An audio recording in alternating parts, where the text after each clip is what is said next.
This is Carl at National RV Detroit. I'm going to walk you through this 2020 Palomino Solaire model 258 RBSS.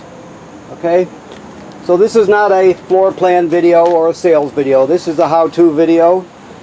It's designed mostly for people who aren't that familiar with trailers, so it goes over some of the features. Okay.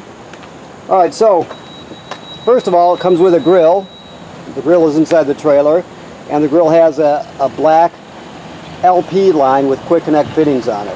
You have to connect the grill right here. Put the one side of the hose on there, on that one, and the other side on the grill. Hang it on there, and you've got gas to your grill.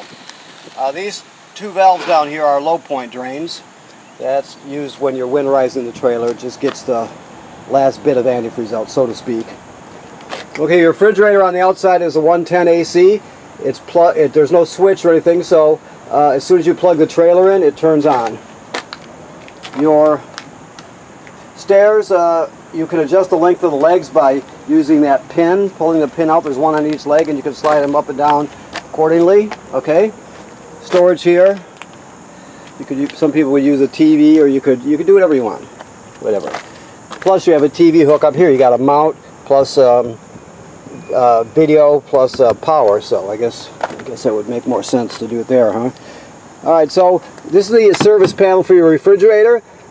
You want to make sure that this hose is always hanging out. It's the condensation drain, so the refrigerator process creates condensation, and that's where it drains out. Okay, you got outside speakers. This is your range hood vent here. So you see it's got a baffle inside. You want to pull the baffle free and let it flap freely when you're venting to the outside. And if you're not, like you're traveling over to storage, you can just push it shut and snap it shut, okay? Also, the thing to know, this right here, if you go all the way through to the frame, looking at it, you'll see a shaft with a pin through it, all right? That's connected to the slide out mechanism, and you can actually crank it manually if you need to. So that slide out, you can crank in and out manually. It takes about a zillion cranks, but it's well worth it. And this would be the crank that you use right here. You can see it's got a cylinder with the slots cut for the pin. Okay. Also, this is a 3/4 inch crank that comes with it. Those work on the stabilizers, of course. Also, it works on this power tongue jack. If this was to fail, you can pull this plug out, put the crank on there and crank it manually. You also can use a 3/4 inch 6-point socket on a battery powered drill too, or driver. So you can, if you have one of those handy, you can do the jacks with it. In an emergency, you can use it to crank your power tongue jack. Okay. Also, what we're looking at here, this is your hitch. It's a centerline, Husky centerline weight distribution hitch with built-in sway control. So we'll show you how that operates when you pick up your trailer. Okay. This is a Furrion solar panel plug. So basically, you would hook, if you wanted to purchase a solar panel to charge your battery, it would plug right in here. If you buy their brand, okay. You got 2 LP tanks with a regulator. I told you the power tongue jack. You've got a deep cycle marine battery. Got some docking lights there. This is your dump hose, and this is your adapter for your 30 amp cord to adapt it down to 15/20. Okay. Also, this is the outside of your water heater. Now, it works on gas, and that switch is inside. But also, there's a switch right here, if you can see it, on and off, rocker switch. That controls the electric heating element that's behind this panel here. So once you're plugged in, you can turn that on, and the heat electric. The electrode will keep, or what word am I looking for? The element, the electric heating element, will keep your water hot. Always make sure there's water in the tank before you turn it on. Also, this is your drain. It's an 1 1/16 6-point socket, so that's where you drain it. Okay. Now these are your water hookups here. The most common way to get water to your trailer is city water. You just hook the hose on there, turn it on, and you're all set. Now if you go to a campground that does not have plumbing on the campsite, you can pre-fill your freshwater tank right here, right? So you'd fill that up, and then use the onboard pump to pump water. Everything will work just like you have city water, even if you don't. Also, the drain for your freshwater tank is right back there, if you can see it. Now you have 2 gray tanks in this trailer. The second one's called a Galley Tank. It's for your kitchen sink. That is the valve in the drain right there. Okay. Then if you come back here, these are your other ones. You got a black tank valve here for your black tank, and then the gray for this one. Gray is sink and shower water, black is toilet water and waste. So you would dump the black first and then use the gray water to kind of flush it out. Okay, then you can come up here if you choose and put the hose at the dump station right on here.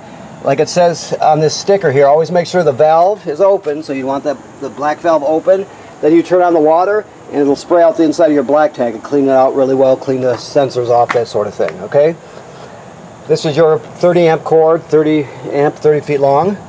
I showed you we have an adapter to adapt it down. This is cable to satellite through. This is just a utility light. Outside shower for spraying things off. More storage. You have a backup camera already installed. We'll show you how that operates when you pick up. Also, there's a ladder on the back of this, and the manufacturers state that you should inspect your roofs every 90 days, no matter, it's pretty much standard in the industry. So every 90 days you need somebody to go up there. You can walk up there, be very careful. Look at all the sealant, make sure there's no cracking or separation. Look at the vent covers, the roofing material, make sure it wasn't damaged by any low branches or anything like that. If you do see an issue, get it taken care of immediately. That's why you inspect it. Okay, so this is your grill here, and that's the hose I told you about, the LP hose with the quick connect. Alright, so these, let me just look at this one here. This is your control panel right here. Batteries charged, fresh tank is empty, black tank is empty, gray 1 and gray 2 are empty. There's no gray 3 on this trailer. As they fills up, it'll graduate up in 1/3 increments. Once you get past 2/3, you got to start thinking about dumping the gray and black tank. Okay, this is your slide out switch here, your awning here. Let's see if you can see that. Okay, never leave the awning out unattended. You always want to roll it in if you're not going to be at the campsite, just so it doesn't get damaged by the weather. It can happen very quickly. Your water pump that I told you about. This is used to pump fresh water out of the freshwater tank in case you don't have city water. It's also used in winterizing. Your water heater, you light it on gas here. If you remember, I showed you on the outside where the electric switch is for the electric heating element. This is the gas here. Okay. All right. So you got a remote plus your sound here. It's AM/FM radio. It plays CDs and DVDs here. You can stream off this USB. It's got Bluetooth, so you can stream wirelessly with your phone or tablets, whatever.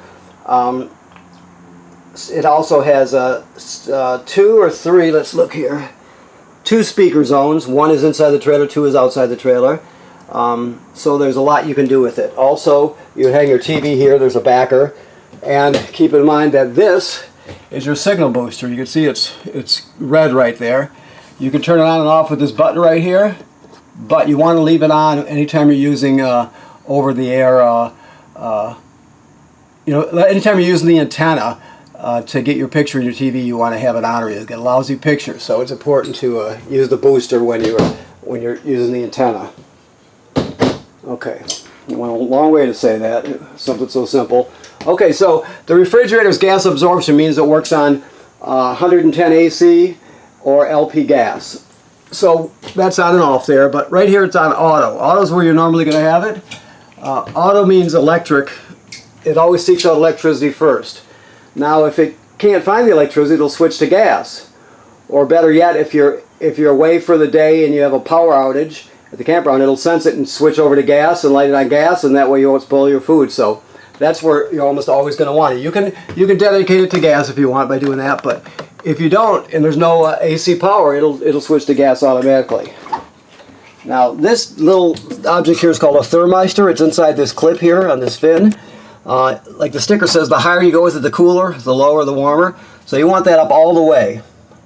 It's not part of this clip, it's just stuck in there, so you can pull it out. You know, if you ever see it just laying there with it's got like a cylinder on the end of it, you'll know that your thermistor popped loose. You just tuck it back in there. Okay, but you're almost going to always have it up all the way. Some days when it gets cool outside you might have to back it off, but generally speaking you're going to have it up all the way. Okay. Microwave works like any other microwave. This is your range hood, light, and the fan. Remember I told you about opening the baffle if you're going to use the fan so it flaps freely. Alright, so your oven, you have your igniter, your sparker right here. Turn that clockwise. Then you have your 3 burner knobs, then a oven knob. So we'll go with the burner here. There we go. So that's how you light those. The oven, if you look, let me see down here, all the way to the back at the bottom is a pilot light. I don't know if you can see that sparking or not, but it's back there. So what you do is you go to the pilot setting right there, you depress this button and hold it. You keep it depressed for the whole procedure. Then you'll start sparking it. After it lights down here, you'll still hold it for another 10 seconds or so, then you go to operating temperature. But when you shut it off, the oven turns off, but so does the pilot light. So you have to relight the pilot light each time you use the oven. And always keep these closed when you're traveling. Okay. GFCI plug. Everything's wired through a GFCI on the trailer, so no matter what plug it is, even the one on the outside, if it pops, you'll have to set it inside, reset it inside. Now this device here is your power converter. This converts AC to DC power. So you start with 110, 120 AC on this side. You have regular circuit breakers like you'd see at home, and they're all labeled. Then the power is converted to 12 volt DC over here. You got 12 volt fuses, and they're all labeled. These 2 fuses are the masters, these 40s, orange 40s. If you ever have a super power surge or something like that and the 12 volt DC side goes out, it's where you're going to look, because that's where the problem's going to be. Okay. Also, these will light up. These ones will not, but these ones will light up if they blow, so you can see them through this plastic here, and you see it glowing. Okay. Now, also, when you're plugged in, this is a battery tender, so it'll sense how much energy your battery needs. It could send it, let's say, if it needs power, it's drained down, it could send 10 amps up to it. If it's totally charged, it could just trickle a couple to keep it maintained, right? So it's a battery tender, and it's smart in that sense when it knows how much energy to send up there. Okay. All right. So let's do over here for a second. Of course, you got your theater seats here, your recliners, your dinette bench. You can pull the poles out of the table and set it down onto these cleats, and then use the back cushions to fill in space, and you got another bed right here. Okay. This is your thermostat. You hit it once to light it up, and then you go through the modes. Cool auto, heat, off, fan. Okay, let me get back to off. So the thing is, you always want to run the fan on auto anytime you can. If it gives you the option, always use auto. And it takes a few seconds to respond when you select the source. It's not going to just click on immediately. There's a slight lag time, so keep that in mind also. All right. This is the rest of your the screen and your plug and everything for your backup camera. We'll show you how that works when you pick up. Okay. The sink and shower work like any other sink and shower. Okay, nothing unique about them. The toilet is an RV toilet. This one happens to be made out of ceramic, which is the better one. There's a flush pedal over here, if you can see it right there. And when you open the trap, that's the black tank directly below. Okay? So you can't use this dry. By dry, we're referring to the black tank. So when you get to the campground, you pull in, hook up your water and your power. You'll come inside here and you'll have your 1 dose of chemical in your hand. And you'll put it right in the bowl. Because water's hooked up, when you step on your flush pedal, it's going to be swirling out into the black tank below. So you stand on this long enough to put about 1 gallon of water in the black tank. Some people use more. It's up to you. But you have to have water and chemical in it before you start using the toilet. That's the bottom line. If not, you'll regret it, believe me. Anytime you dump that black tank, let's say you're going to stay at the campsite another week, but your black tank had to be dumped. After you dump it, you come in here, put in the chemical in the water, and you're all set. Alright? So let me walk this way. Down here is your carbon monoxide LP gas detector.